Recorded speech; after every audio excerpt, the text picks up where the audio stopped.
Esse é o único canal no YouTube que tem a Bíblia comentada versículo a versículo, por isso, salve, salve, gente boa! Seja bem-vindo, seja muito bem-vindo ao nosso canal e vamos juntos nessa jornada de aprendizado da Palavra de Deus. Com o tema desse vídeo do seguinte: na Assembleia Celestial, todos os cristãos são primogênitos? Epa, deu um bug aí na tua mente? Calma, fica tranquilo que a gente vai explicando aí até o final e você vai entender mais sobre isso. Então, vamos junto!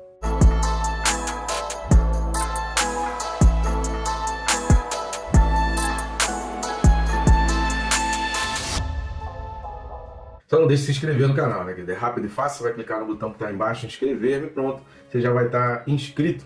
Eu recomendo também clicar no sininho, marcar aquelas notificações para que todos os dias, a cada vídeo novo, você receba ali uma notificação. Isso vai te ajudar de duas maneiras. Uma, você vai ficar por dentro de tudo que acontece no canal, e a outra, como a gente tem vídeo de segunda a sábado às 6 da manhã, isso vai te lembrar pelo menos, mesmo que você não assista o vídeo naquele momento ali, mas ele vai pelo menos te lembrar que você não pode deixar a palavra de Deus de fora do seu dia. Tá certo? Então vamos lá, o texto desse vídeo? Hebreus capítulo 12 e o versículo de número 23. Hebreus 12, versículo 23, fala assim: E a igreja dos primogênitos arrolados nos céus, e a Deus, o juiz de todos, e aos espíritos dos justos aperfeiçoados. Bastante ensinamento aqui, bastante questões.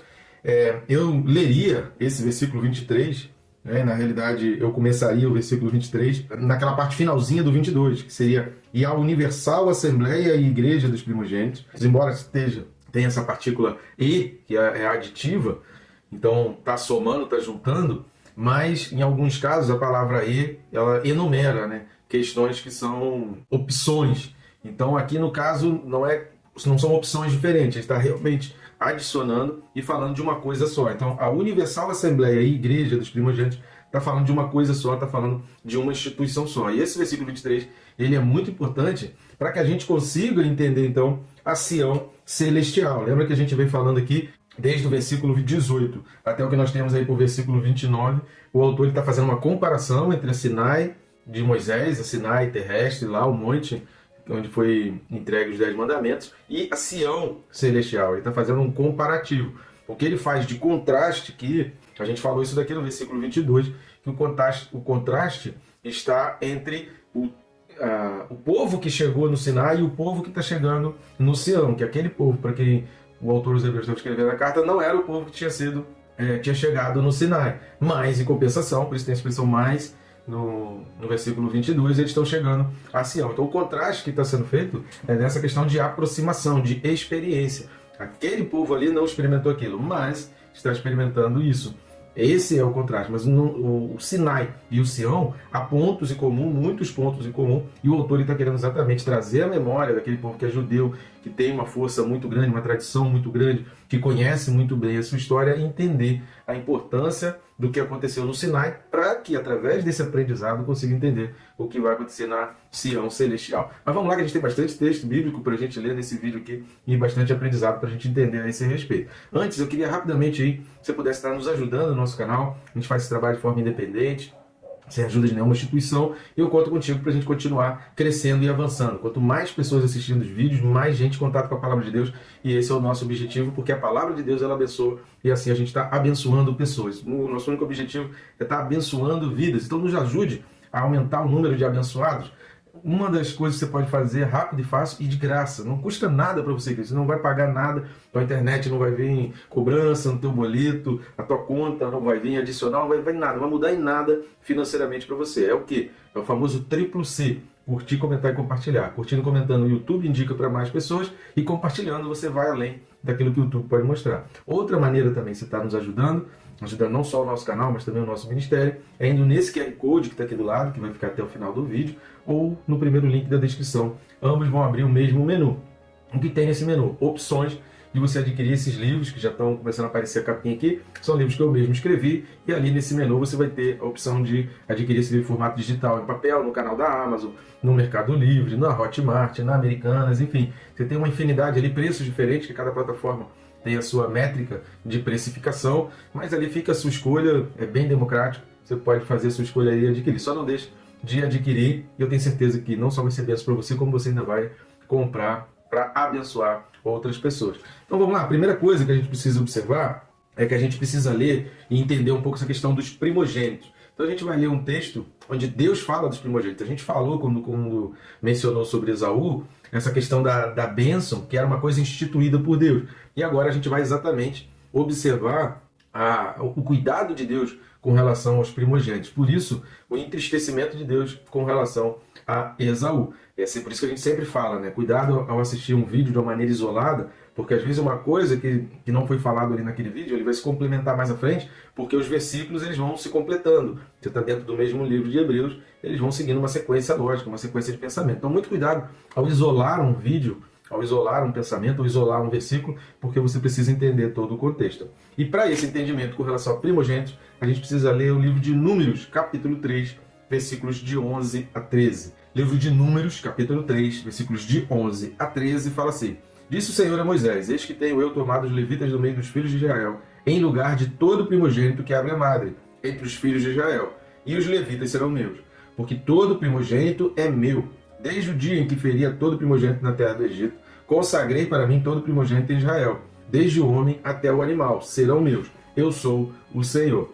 Então aqui Deus está falando, desde o dia que tirou do Egito, os primogênitos são dele. Porém já havia, e o que a gente viu foi exatamente a bênção de Abraão. A gente vai ver isso, né, falar sobre Abraão, sobre Isaac, sobre Jacó e também sobre José, na hora de Jacó abençoar também os filhos de José. A gente vai ver isso mencionado, que isso já era uma coisa que já havia entre eles, e a partir então do Egito, a esse bater do martelo, como se Deus tivesse inserido isso, muitas aspas aqui, para dentro da lei, e tornando aquilo que antes era uma tradição, que foi falado, passado ali de geração para geração, Deus tivesse incluído aquilo ali na lei, dizendo: olha, a partir desse momento é lei, é obrigação, os primogênitos são meus. Então, com relação aos serviços no santuário de Deus, aqui no capítulo 3 de Números, a gente observou que os levitas, eles agiam como? Eles agiam na figura de mediador, porque Deus escolheu os primogênitos de cada tribo. Na realidade, os primogênitos é quem deveria estar ali servindo no templo, os primogênitos é quem deveria estar prestando esse serviço. Porém, os levitas, eles agem nessa figura de mediador, assim como foi Moisés e assim como foi Jesus. Sobre essa questão de mediador, nós temos 2 vídeos aí no nosso canal, aqui nessa playlist de Hebreus, que eu gostaria muito que você pudesse ir lá assistir para você entender essa questão de mediador, que é muito importante para você entender até sobre essa questão de a posição que os levitas estão se encontrando aqui em relação aos primogênitos. Os vídeos são Hebreus 8, 6 e 9, 15. Hebreus 8, 6 e 9, 15. Então vai lá, assista, depois que terminar esse vídeo aqui, você vai lá na playlist de Hebreus, procura esses 2 vídeos e assista esses vídeos para você entender sobre essa questão de mediador. Que os levitas aqui, eles são colocados por Deus nessa posição de mediador em relação aos primogênitos. A segunda coisa que a gente vai ver, que a gente também vai entender sobre essa questão de primogênito, é que Jesus também é chamado de primogênito. E quando o autor dos Hebreus, aqui no capítulo 12, ele está falando da Universal Assembleia e Igreja dos Primogênitos, ele está fazendo essa união dos primogênitos aqui, essa união com Jesus. Então vamos ler alguns versículos para a gente entender melhor isso. Já tem também vídeo aí correspondente a isso, se quiser, são os textos de Hebreus 1, versículos 6 e 14. Então a gente tem 2 vídeos, tanto referente ao versículo 6 quanto ao versículo 14 de Hebreus 1. Se quiser, você também pode ir lá e assistir. Mas vamos dar a leitura do texto. Hebreus 1, versículos 6 e 14, dizem assim: E novamente, ao introduzir o primogênito no mundo, diz: E todos os anjos de Deus o adorem. 14 fala: Não são todos eles espíritos ministradores, enviados para serviço a favor dos que hão de herdar a salvação? Então Jesus, ele é indicado, ele é mostrado como o primogênito, ele é mencionado não só no livro de Hebreus, mas em várias partes da Bíblia como o primogênito. E aqui vai falar dos anjos que estão a serviço daqueles que vão herdar a salvação, que são também os primogênitos. Vamos dar mais uma lida, a gente também tem vídeos aí referentes a Hebreus 2, do 11 e 12. Carta aos Hebreus, capítulo 2, versículos 11 e 12, fala assim: Pois tanto o que santifica como os que são santificados, todos vêm de um só. Por isso é que ele não se envergonha de lhes chamar irmãos, dizendo: A meus irmãos declararei o teu nome, cantar-te-ei louvores no meio da congregação. Então, por que nós somos chamados, aqueles que estão em Cristo, somos chamados de irmãos em Jesus? Porque nós somos também co-herdeiros, nós somos co-herdeiros com Cristo. A Bíblia nos garante isso. Então vamos ler Romanos capítulo 8, versículos 16 e 17. Carta de Paulo aos Romanos, capítulo 8, versículos 16 e 17, fala assim: o próprio Espírito testifica com o nosso Espírito que somos filhos de Deus. Ora, se somos filhos, somos também herdeiros, herdeiros de Deus, e co-herdeiros com Cristo. Se com Ele sofremos, também com Ele seremos glorificados. A herança é para os primogênitos. Essa herança, ela vinha para os primogênitos. Quando nós aceitamos a Jesus Cristo, nós nos tornamos também primogênitos. Por isso, a atitude de Esaú, ela foi tão reprovada por Deus. O que nos remete à seguinte reflexão: evite rejeitar o primogênito de Deus, Jesus. Então, essa rejeição à primogenitura, essa primazia, esse que é como principal, esse que é considerado como principal, essa rejeição é uma rejeição a um princípio bíblico. Esse princípio, por isso que a gente tem que ter muito cuidado. Deixa eu só abrir um parênteses aqui, para não ter interpretação, porque tem um determinado pastor aí que fica falando que a gente precisa entender o contexto histórico para a gente entender que aquilo não se aplica mais. A parte de entender o contexto histórico, ele está certo, a gente precisa entender o contexto histórico. Mas não é para a gente entender que o Antigo Testamento não serve mais. É para a gente entender qual foi a visão, o princípio, o que aquilo representou como princípio e valor. Sem contar o que é ordenança, né? A ordenança, ela é atemporal, tá? Então, quando é ordenança, não envolve essa questão de contexto histórico. Ela é atemporal, ela vale naquele tempo e vale para hoje. Ordenança, ordem de Deus, imperativo. Mas determinadas situações, determinados contextos, determinadas passagens, a gente precisa observar o contexto histórico da época para a gente pegar os princípios e valores que permanecem até hoje. Porque às vezes a prática, a execução daquilo já se modificou ao longo do tempo. Aquilo já foi se inovando, já se tem tecnologias. Só que a gente precisa entender o seguinte: por exemplo, o livro de Gálatas, quando ele fala de prostituição, quando ele fala de lascívia, no contexto histórico daquela época, o conceito de prostituição, de lascívia, não existia rede social, não existia mídia, não existia internet, não existia telefone, não existia televisão, não existia cinema, não tinha nada disso. Então, aquilo estava aplicado a alguns fatos, alguns episódios, algumas práticas daquela época. Porém, isso não significa que hoje, na internet, a gente não tenha prostituição equivalente, salvo as proporções devidas diferenças históricas, que a gente hoje não tenha prostituições e lascívia equivalente a que tinha lá em Gálatas. Então o princípio é o mesmo. O que mudou foi a forma, o que mudou foi a ferramenta. Então a gente precisa entender muito isso. Quando a gente fala de entender o conteúdo histórico, é para que a gente volte lá no tempo e entenda de acordo com as condições que aquele povo tinha, e a gente pega aquele princípio, aquele ensinamento e traga para os nossos dias de hoje, para a gente aplicar aqui, pelo amor de Deus.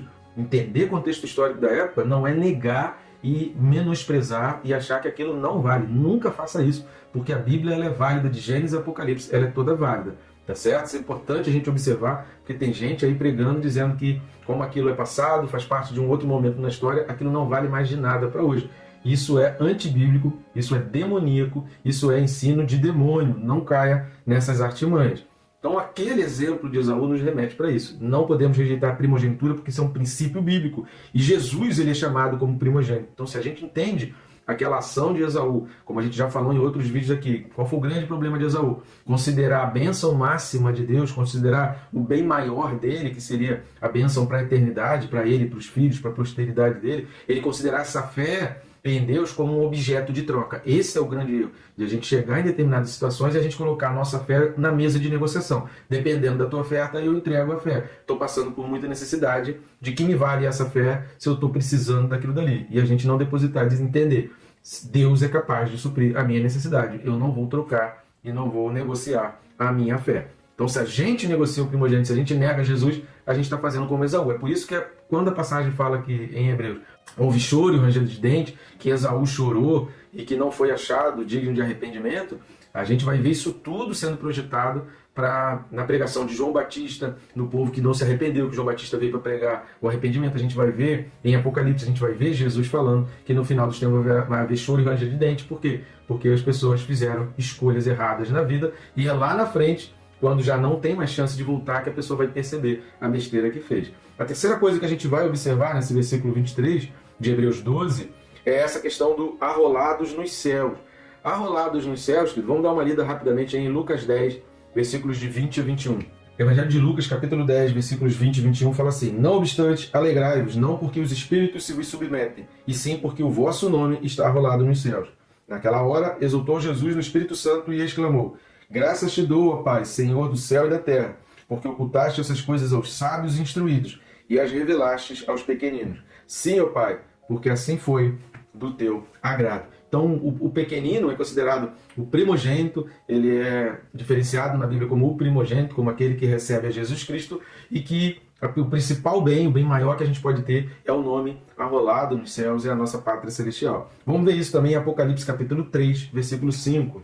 Apocalipse capítulo 3, versículo 5, fala o seguinte: o vencedor será assim vestido de vestiduras brancas, e de modo nenhum apagarei o seu nome do livro da vida. Pelo contrário, confessarei o seu nome diante de meu Pai e diante dos seus anjos. Então, o nome arrolado no livro da vida é exatamente esse o sentido que o autor dos Hebreus está trazendo ali em Hebreus 12, 23. Se você quiser saber mais sobre Apocalipse 3, 5, vai aí na playlist de Apocalipse que a gente tem vídeo explicando sobre as cartas, né, 7 cartas de Apocalipse, tem lá o vídeo referente a Apocalipse 3, 5.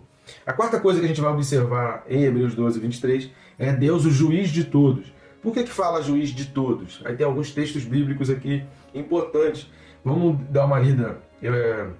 Tem 2 textos que eu vou deixar apenas o endereço aqui e você dá uma pesquisada. Mas esse texto de 2 Coríntios é importante a gente ler. 2 Coríntios capítulo 5, versículos de 8 ao 10. Segunda carta de Paulo aos Coríntios, capítulo 5, do 8 ao 10, fala assim: entretanto, estamos em plena confiança, preferindo deixar o corpo e habitar com o Senhor. É por isso que também nos esforçamos, quer presentes, quer ausentes, para lhe sermos agradáveis, porque importa que todos nós compareçamos perante o tribunal de Cristo, para que cada um receba segundo o bem ou o mal que tiver feito por meio do corpo. Então repare que há esse entendimento bíblico, há esse entendimento nas Escrituras, de que todos vão comparecer diante do juiz, e de Deus como o juiz de todos, tanto dos que morreram com Cristo, quanto dos que morreram sem Cristo. Qual a diferença? A diferença a gente vai ver lá em Apocalipse. Por isso, anote aí para você dar uma lida em Apocalipse capítulo 14 e Apocalipse também capítulos 20 e 21. Então leia, se você quiser ajuda sobre o texto, vai lá na playlist de Apocalipse que a gente tem explicação versículo a versículo do capítulo 14, do capítulo 20 e do capítulo 21. A diferença é que quem morre em Cristo não passa pela segunda morte. Ele é colocado então as suas obras, ele vai passar pelo julgamento para receber o galardão e entrar no reino dos céus. Quem morre sem Cristo, ele vai ser ali pelas mesmas obras que ele fez, aquilo que ele fez, e quando a gente está falando de obras, a gente está falando principalmente da obra do arrependimento, porque ninguém passa pela segunda morte, ninguém é lançado no inferno pelos pecados que cometeu, mas pelo perdão que desprezou, pelo arrependimento que não fez. Então, quando a gente se arrepende, a gente vai para a glória. Quando há um arrependimento genuíno e a gente entende que a gente precisa de Deus e que essas coisas são pratos de lentilha que vêm para nos enganar, mas a gente precisa do nosso bem maior. Quando a gente entende isso, aqueles que entendem vão para a glória. Agora, aqueles que acham que precisam sempre de pratos de lentilha todo dia e que desprezam o bem maior, desprezam o primogênito, vai chegar uma hora que aquilo vai ser lembrado. Você lembra, você teve a oportunidade de fazer a sua escolha e você fez a sua escolha errada. Aliás, a respeito de escolha, tem um filmaço chamado O Deslocamento, ou The Shift em inglês, que eu recomendo muito para você assistir para aprender um pouco mais sobre essas questões de escolha. Um outro texto que fala também de Deus como juiz é Gênesis 18, versículo 25. Então dá uma lida aí em Gênesis capítulo 18, versículo 25. Esse entendimento de que Deus é o juiz, ele é muito importante, porque isso vai se refletir em ações práticas do nosso dia a dia. Que tipo de ações? Desejo de vingança e a ira em nós, querer retribuir e querer agir contra pessoas que a gente está fazendo injustiça, fez errado. Então, quando a gente entende que Deus é o juiz, a gente se consola, a gente se conforta e a gente fala: Senhor, Tu sabe de todas as coisas, cuida dele, cuida de mim, mas não me desampare. E a gente começa a focar a nossa oração mais em nós, no nosso futuro, na nossa família, porque a gente sabe que aquela pessoa que fez aquilo, que a gente discorda, que de repente a gente tem vontade de fazer 1001 coisas com aquela pessoa, como vingança, para mostrar a verdade, para querer esclarecer. Quando a gente entende que Deus é juiz, a gente entrega isso tudo nas mãos de Deus. Então olha como um conceito e o entendimento de que Deus é juiz tem reflexos práticos na nossa vida, tem uma ação prática na nossa vida, no nosso dia a dia. A quinta coisa, justos aperfeiçoados. Que legal isso, né? Quando a gente olha para Hebreus 12, 23, que vai falar: o juiz de todos é os espíritos dos justos aperfeiçoados. Filipenses capítulo 3, versículo 12. Vamos dar uma lida rapidinho. Carta de Paulo aos Filipenses, capítulo 3, versículo 12, fala assim: não que eu tenha já recebido ou tenha já obtido a perfeição, mas prossigo para conquistar aquilo para o que também fui conquistado por Cristo Jesus. A gente precisa entender que todos nós somos pecadores, ninguém vai entrar no céu por ter menos pecado ou vai para o inferno porque tem mais pecado. O que faz a gente entrar no céu é o reconhecimento do perdão, é o arrependimento dos pecados, e o que faz as pessoas entrarem, que vai fazer com que as pessoas sejam lançadas no inferno, é a falta do reconhecimento e o menosprezo, o desprezo total do favor que Deus fez de entregar o seu filho na cruz. A pessoa negou Jesus, negou o sacrifício, desprezou a oferta de Deus, não se arrepende dos seus pecados, acha que está certo, acha que não tem nada para mudar na sua vida. Isso é que vai levar a pessoa para o inferno, não são os pecados que ela cometeu. Dessa mesma maneira, aqueles que reconhecem pecados, que são gratos a Deus pelo sacrifício que ele fez, que entende essa obra de Jesus, eles vão sendo aperfeiçoados. Por isso Paulo fala, eu ainda não sou perfeito, eu estou sendo aperfeiçoado, porque nós fomos justificados e nós estamos numa caminhada em relação a esse aperfeiçoamento. Com relação ao texto de Filipenses 3,12, nós temos também uma playlist aí da carta de Paulo aos Filipenses, que a gente já tem a carta todinha comentada versículo a versículo. Vai lá no capítulo 3, versículo 12, para você entender um pouco mais sobre esse texto aqui de Paulo. Sobre justificados, né, que está falando dos justos, lá em Hebreus 12, 23, texto básico do nosso estudo, eu recomendo a leitura de Romanos 5. Em Romanos 5, você vai ter uma explicação de Paulo com relação à justificação. Nós somos justificados mediante a fé. Então, quando a gente é tornado justo mediante a fé, essa fé que a gente falou em Hebreus 11, de 1 a 3, assista também os vídeos, mas para Hebreus 11, de 1 a 3, essa fé não é um objeto de troca, essa fé é um veículo que nos conduz. Quando a gente entende que não sou eu que tenho a fé, mas eu preciso relaxar e descansar para que a fé em Jesus me tenha completamente e a fé me conduza, essa condução da fé, ela vai atravessar a justificação, que é sinônimo de sermos aperfeiçoados, de caminharmos em direção à perfeição de Deus. Não, e aí Paulo vai falar, não que eu já tenha alcançado, porque a gente sempre olha e a gente sempre vai ver defeitos em nós, a gente sempre vai ver coisas que precisam ser modificadas ainda na nossa vida. Mas a gente está caminhando para lá, a gente está fazendo algo em direção, nessa direção. O ruim é a gente entender que a gente tem coisas que a gente precisa abandonar e a gente se conformar e continuar fazendo essas mesmas coisas. Então é insanidade, é esquizofrênico você fazer sempre a mesma coisa e querer resultado diferente. Se você quer um resultado diferente, você precisa mudar ações e atitudes. E por fim, querido, só é cristão quem pela fé, evidenciada e comprovada, a gente viu isso no capítulo 11 de Hebreus, principalmente quando a gente falou a respeito de Abraão, a fé precisa ser evidenciada e comprovada. O pistis de Hebreus 11:1, que é traduzido por fé, significa isso, pelas nossas escolhas. Aquele que reconhece Jesus e o segue. Não basta apenas você saber que Jesus fez algo bonitinho, o que Jesus fez é lindo. É preciso abandonar este mundo e seguir a Jesus. É preciso largar a inclinação da carne e seguir Jesus. É preciso negar a si mesmo, negar a sua vontade, negar o que você quer. Inclusive nesse filme, o Deslocamento fala sobre isso, né? Quando a gente começa a fazer só o que a gente quer voltado para nós mesmos, na realidade a gente está fazendo as escolhas que o diabo quer que a gente faça. E o que Deus quer é que a gente negue as escolhas para nós mesmos e receba de Deus a vida que Deus tem preparado para nós. Porque esse aqui não é o nosso mundo, mas a gente pode transformá-lo no nosso lar, negando nós mesmos e recebendo a Jesus Cristo. Assim, todo cristão é primogênito e será, então, essa composição. É quando a gente vê lá, Hebreus 12, 23, falando a universal assembleia e igreja dos primogênitos, é porque não existe nação A e nação B que seja da preferência de Deus. É universal. E essa assembleia, que é encontro, que é reunião, que é a composição, a união de pessoas, isso significa a palavra assembleia, ela é universal, porque independe de raça, de cor, de classe social, de cultura, independe da região geográfica onde nasceu. Todos são um em Cristo Jesus. Se nós somos um em Cristo Jesus é o primogênito, todos nós então somos primogênitos, escolhidos por Deus, amados por Deus, e com um destino preparado por Deus para aqueles que são primogênitos. Então essa preparação já existe. Deus preparou isso, Deus realizou de antemão. Isso já foi destinado para aqueles que creem. O que compete a cada um de nós é tomar a decisão, fazer as escolhas certas e evidenciar na hora da prova, na hora que a gente é aprovado, a gente mostrar que a gente sabe, a gente mostrar o quanto a gente sabe e a gente fazer as escolhas certas. Tá bom, gente boa? Que Deus te abençoe, rica e abundantemente.